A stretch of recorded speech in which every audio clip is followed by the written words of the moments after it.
लेकिन आज बीडी शर्मा ने हमारे यहाँ के कर्मचारियों को छुट्टी नहीं दी है। पता है क्यों नहीं दी? पता है आपको? इसलिए नहीं दी है क्योंकि यहाँ पे बीडी शर्मा की बैंड बजने वाली थी। समझ गए? यहाँ पे जो एक पटेल है उसकी बैंड बजने वाली थी और बागेश्वर की बैंड तो बजने वाली है ही। क्योंकि जब हमारे समाज के, पाल समाज के जो हमारे लोग हैं, जो पीड़ित हैं, उनकी जो जमीनें छीनी जा रही हैं, वो कोई और नहीं, कौन है? दोगुला बागेश्वर धाम। कैसे?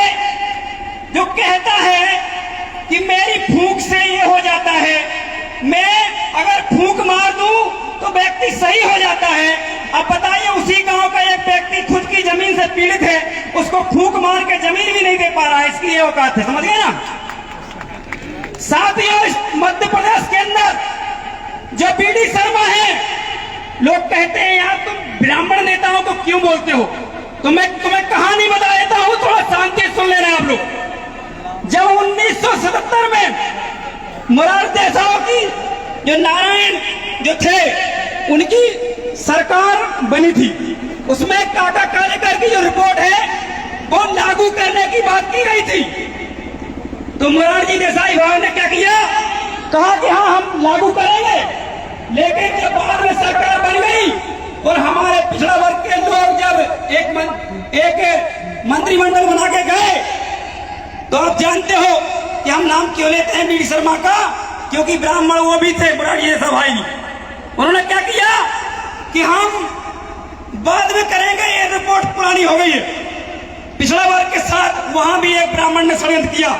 इसके बाद जब ये सरकार गिर गई, क्योंकि इनको पता चल गया कि ये सरकार ज्यादा चलने वाली नहीं है, और मंडल कमीशन के लिए उन्होंने एक समिति बनाई।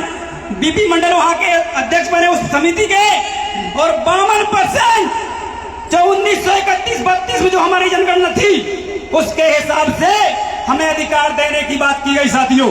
लेकिन आपको पता होगा, अटल बिहारी वाजपेयी और इन सभी लोगों ने वो सरकार गिरा दी, और फिर बाद में पुनः सरकार बनी, और वो सरकार बनी बीपी सिंह की।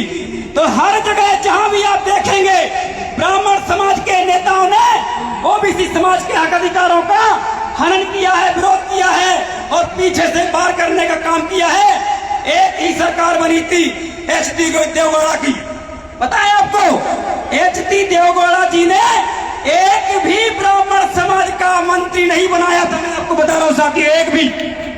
ये था ओबीसी नेता प्रधानमंत्री, लेकिन उनकी सरकार भी नहीं चलने दी साथियों। मैं इसलिए कह रहा हूं, हमारा किसी ब्राह्मण से कोई विरोध नहीं है। अगर बाकी ब्राह्मण समाज में दम है फूंक मारने की, नेतागिरी की, किसी प्रकार की, हमको ये मंच लगाने की जरूरत नहीं है।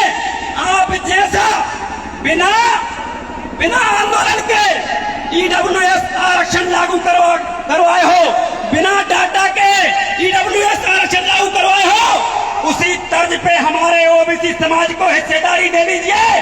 कोई आंदोलन हम नहीं करेंगे साथियों। लेकिन बीडी शर्मा और इनके समाज के लोग ऐसा नहीं करेंगे, क्योंकि अघोषित विधायिका में ये लोग इमरजेंसी बना के सत्ता में बैठे हैं। मतलब जो कार्यपालिका है, अघोषित सरकार, ये लगातार आप लोग कह रहे यहाँ नहीं आए हमारे लोग, यहाँ बहुत लोग आए हैं। पहला कार्यक्रम है, अगर 4-5 हजार लोग आपके आए हैं तो ये वो लोग हैं जो बाबा साहेब भीमराव अम्बेडकर को मानने वाले, ज्योतिबा फुले को मानने वाले लोग हैं साथियों। क्रांति चरम ले चुकी है। यहाँ पर अमित शाह का पीएम मिश्रा रहता है।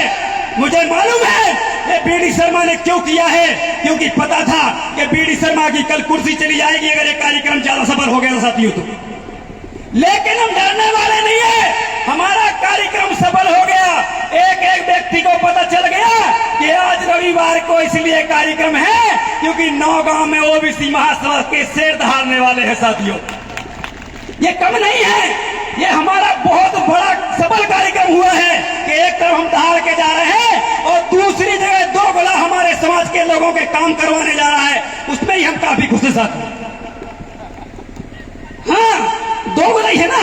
अरे दोगुला नहीं है तो बताइए मुझे, ईडब्ल्यूएस आरक्षण सुना आप लोगों ने? ईडब्ल्यूएस आरक्षण में ओबीसी एसटी एससी के लोगों का जो कट ऑफ है, वो ईडब्ल्यूएस आरक्षण जो है ओबीसी और एसटी के उनका कट ऑफ ज्यादा है और ईडब्ल्यूएस आरक्षण का कट ऑफ कम है। अब बताइए, एक भी आदमी ब्राह्मण समाज का ऐसा मिला तुम्हें कि ओबीसी से कम नंबर है, एसटी से कम नंबर है, एससी से कम नंबर है और हमारे विकलांग भाइयों से भी कम कोटा वाले ईडब्ल्यूएस बन रहे हैं? साथियों, ये आप समझने का प्रयास करें, लेकिन एक भी ब्राह्मण समाज का व्यक्ति इस आरक्षण का विरोध करने नहीं आया। साथियों, ये 70 साल से हमारे ओबीसी आरक्षण का विरोध कर रहे हैं। कह रहे हैं कम नंबर वाले नौकरी करेंगे, कह रहे हैं कम बुद्धिमान हैं। तो मैं जानना चाहता हूं ब्राह्मण समाज के लोगों से कि आपके जो ईडब्ल्यूएस से जो 50 नंबर वाले बन रहे हैं वो क्या करेंगे? अब सत्ता में बैठ के बताइए, कार्यपालिका में बैठ के बताइए ना। लेकिन ये दोगले चुरकुट लोग हैं, अपने लोगों को किसी भी रास्ते से घुसाने का काम करते हैं और हमारे समाज को रोकने का काम करते हैं। साथियों, हमारी जनगणना रोकने का काम 70 साल से लगातार नेहरू से लेके चाहे आपकी जो भी कांग्रेस बीजेपी की सरकार रही हो, लगातार इन लोगों ने किया है। साथियों, लेकिन डरने वाली बात नहीं है। हम लोग क्रांति का बिगुल बजा चुके हैं और छतरपुर की धरती में एक भी ब्राह्मण समाज का विधायक नहीं बनने देंगे। साथियों, चिंता मत करिए। क्यों नहीं बनने देंगे? क्योंकि एक भी ब्राह्मण समाज के व्यक्ति ने जब 376 लगा, एक भी सामने नहीं आया।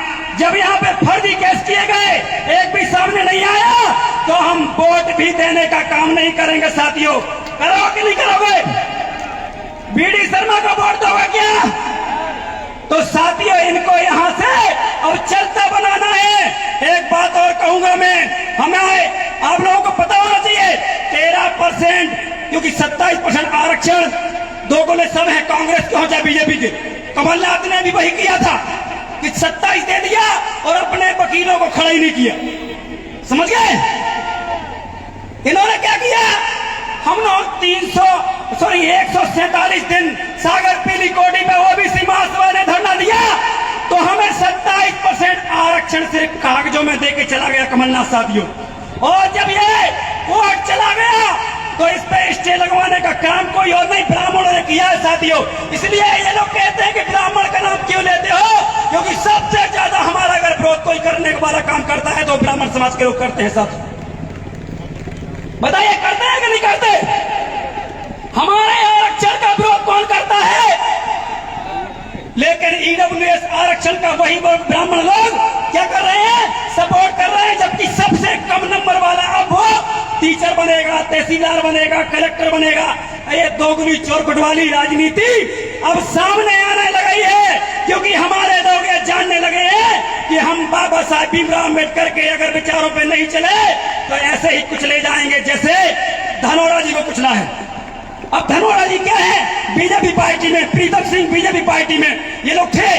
इनको लगता था अखंड भारत बनाएंगे, हमारा भी कुछ होगा। लेकिन जब अखंड भारत के हिस्से की बात आई और इनको जब मिलने वाला रहा तो लात मार के बाहर कर दिया। साथियों, बुरा मत मानना। मैं कहना चाहता हूं पिछड़े वर्ग के नेताओं से, आप आखिर गुलामी बीजेपी पार्टी कांग्रेस में कर क्यों रहे हो? अगर आप में हिम्मत है तो वहां बोल के दिखाइए। कांग्रेस के विधायकों बोलिए, अगर वाकई तुम ओबीसी आरक्षण दिलाना चाहते हो तो अपने 5 ओबीसी के विधायकों को भोपाल में धरने में बिठा के बताइए। साथियों, है क्या? अगर पिछड़ा वर्ग बीजेपी अगर हिम्मत है, अगर मोदी अटल बिहारी को मानने वाले हो तुम, तो मैं कहना चाहता हूं 5 लोगों को, बीजेपी के पुष्पमन सिंह को या यादव जी को या कुशवा पटेल जी को, इनको बिठा के बताइए अनिश्चितकालीन धरने पे। ये नहीं बिठाएंगे। सर, क्यों नहीं बिठाएंगे? क्योंकि शासन सत्ता को, सिस्टम को कंट्रोल करने वाला अगर कोई है तो सिर्फ ब्राह्मण समाज के लोग हैं और ये सारा कंट्रोल अपने हाथ में रखते हैं। ये सिर्फ और सिर्फ क्या करते हैं? दरी चटाई झंडा उठाने का काम करते हैं। इन्होंने बोल दिया हुआ तो इनने हुआ बोल दिया और बस जानते हो जो यही करते कि नहीं करते? बताइए। और जातिगत संगठनों में जाना बंद करिए। मुझे पता है आज कई कार्यक्रम यहाँ पे ऑर्गेनाइज किए गए, उनमें अनुप्रिया जी पटेल को बुलाया गया। मैं जो पटेल समाज के लोग हैं बुरा मत मानना साथियों। देखिए जब अनुप्रिया पटेल सरकार में हैं तो जब पता है कि यहाँ पे एक कार्यक्रम इसके बदले में उनको जल्दी बुलाया गया है तो कम से कम यहाँ भी आना चाहिए था कि नहीं आना चाहिए था? बताइए। आना चाहिए कि नहीं आना चाहिए? लेकिन हमारा अंडरस्टूड विरोध करने वाले ये ओबीसी महासभा 21 राज्यों में काम कर रही है और ये बीजेपी कांग्रेस का धुआं उड़ाने का काम हम ही लोग करेंगे, चिंता मत करिए अभी आप लोग। अरे मैं यहां पर चैलेंज करता हूं बीजेपी कांग्रेस के लोगों को, 1 रुपए खर्च मत करिए और इतने लोग बताइए, हाँ इतने लोग लेके आइए, हम काम करना छोड़ देंगे। अरे 4 लोग नहीं ला सकते ये लोग अगर 10 लोग लाते हैं तो 20 लाख रुपए लगाने का काम करते हैं। ये तो वो लोग हैं जो अपने पैसे से आए हैं, इसलिए इनको मैं नमन करता हूं, धन्यवाद देता हूं। और एक बात और कहूंगा, आरक्षण की बात, 27% आरक्षण पर इन्हें रोक लगा दी, 13% होल्ड कर दिया। साथियों कम से कम 6000 हमारे माता बहनें जो हमारे भाई बहनें हैं उनको नौकरी नहीं लगेगी और इसका विरोध करने वाला कोई और नहीं, न्यायालय में बैठे कॉलेजियम सिस्टम से ब्राह्मण जज कर रहे हैं और कोई नहीं कर रहा। साथियों अब फिर कहेंगे कि ब्राह्मण का विरोध करते हो। भाई जहां देखो वहां आप ही हमारा विरोध करते हो, हम तो सिर्फ नाम लेके बता रहे हैं कि आप ये हमारा विरोध करो। इसलिए इस देश के अंदर क्रांति का बिगुल बच चुका है। नौगांव में कभी ओबीसी महासभा या पिछड़ा वर्ग के नाम पे 20 लोग इकट्ठे नहीं हुए हैं, यहाँ 5000 की संख्या इकट्ठी हुई है, कम नहीं है साथियों, हमारे लिए कम नहीं है। लेकिन साथियों एक बात कहूंगा, बागेश्वर धाम पाखंड फैलाने का काम कर रहा है। मैं छोटी सी बात कहूंगा, एक पेड़ अगर सूख गया है, क्या बागेश्वर में हिम्मत है कि उसको एक फूंक मार के उसमें पत्ते लाके दिखाए? है क्या? बताइए, है किसी में? एक कुएं में पानी नहीं है, अगर है हिम्मत उनमें कि वो पानी लाके दिखाएंगे? बताइए, हाथ खड़ा करके बताइए ना भाई। अगर किसी का पैर नहीं है, जन्म से किसी का पैर नहीं है, तो क्या फूंक मार के वो पाखंडी उसका पैर लाने का काम करेगा क्या? बताइए। अगर किसी का कान नहीं है, कान, किसी की आंखें नहीं है, किसी का दिमाग नहीं है, तो क्या बागेश्वर धाम के पुजारी धीरनकर जो ढाबा बाबा अपने आप को कहता है, जो ठटरी वाले कहता है, क्या हिम्मत है उनमें कि इनका नाक कान आंख लेके आके बताए? ये लोग बीजेपी आरएसएस के लोग हैं।